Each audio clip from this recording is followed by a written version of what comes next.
Hello दोस्तों, कहानी शुरू करने से पहले अगर आपने हमारे चैनल को सब्सक्राइब नहीं किया है तो सब्सक्राइब कर लीजिए और बेल आइकन भी दबा दीजिए, जिससे हमारे लेटेस्ट वीडियोस की नोटिफिकेशन आपको सबसे पहले मिलती रहेगी। दोस्तों, एक खूबसूरत शरीर से आप क्या हासिल कर सकते हैं, कभी आपने सोचा है?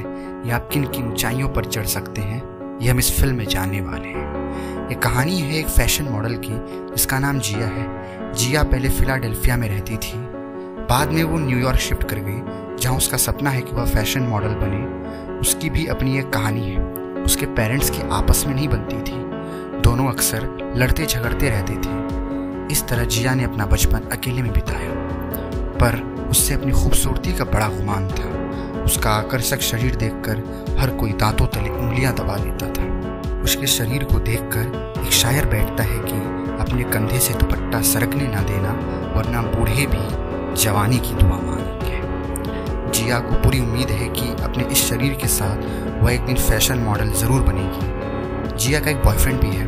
वो नहीं चाहता कि जिया न्यूयॉर्क जाए, वो उसे रोकता है, पर जिया को अच्छी तरह मालूम है कि उसे किस तरह से कन्विंस करना है। आखिरकार मर्दों की कमजोरी एक ही तो होती है। जिया इसका पूरा फायदा उठाती है।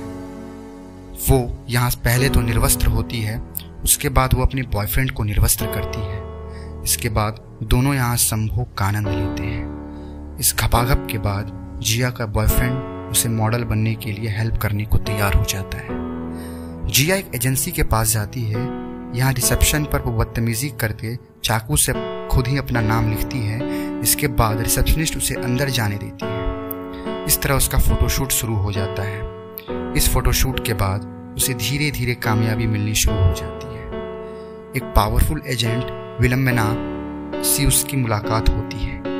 जिया ने अपनी अदाओं से और खूबसूरती से यहाँ के काफ़ी कामयाबी हासिल कर ली, पर थोड़े ही टाइम में ये सब कामयाबी चली जाती है। धीरे धीरे वो डिप्रेशन में आ जाती है। इसके बाद वो ड्रग्स लेना शुरू कर देती है। वह एक इलाके में जाती है जहाँ पर वह ड्रग्स का सेवन करती है।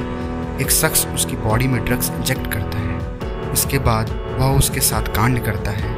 यहाँ की बाकी लोग भी उसके साथ ज़बरदस्ती करते हैं और रात भर उसका यहाँ बलात्कार होता है। कुछ समय पहले जिया की अपनी आर्टिस्ट लिंडा से मुलाकात होती है। दोनों में अफेयर शुरू हो गया। लिंडा जिया के प्यार में इतनी पड़ गई कि उसने अपने बॉयफ्रेंड को भी छोड़ दिया। उसे लगा कि वो जिया के साथ खुश है। दोनों का एक समलैंगिक रिश्ता काफ़ी समय तक चलता रहा। जिया लिंडा के घर पहुँचती है सुबह। जिया की हालत देखकर लिंडा को काफ़ी बुरा लगा। वो जिया को नहलाती है। इसके बाद वो दोनों आपस में संभोग करते हैं। लिंडा कहती है कि जिया की लाइफ इस तरह की नहीं होनी चाहिए, उसे अपनी लाइफ में सुधार लानी चाहिए, पर जिया अपने घमंड में चूर है। उसे लगता है कि वो किसी को भी जीत सकती है, पर अब धीरे धीरे उसे काम मिलना बंद हो गया है। वो एक प्रोड्यूसर के पास जाती है। वो ऑफर करती है कि वो प्रोड्यूसर उसके साथ जो भी चाहे वो कर सकता है, बस बदले में उसे काम चाहिए। प्रोड्यूसर उसे कहता है कि तुमने ड्रग्स लिया और उसकी वजह से तुम्हारी इमेज खराब हो गई, पर यह सब ज़्यादा दिन तक नहीं चल पाता। कुछ समय कंट्रोल करने के बाद जिया फिर से ड्रग्स की आदी हो जाती है। एक दिन जिया का बीएफ उससे मिलने आता है। जिया को इस बात की कोई परवाह नहीं कि उससे कौन मिलने आया, वो बस पैसे चाहती है ताकि वो ड्रग्स खरीद सके। उसका बीएफ उसे एक थेरेपिस्ट सेंटर में लेकर जाता है। यहाँ कुछ महीने रहकर जिया इन सब से धीरे धीरे रिकवर करती है, पर वो लिंडा को फ़ोन लगाकर कहती है कि वो उसके पास वापस आना चाहती है।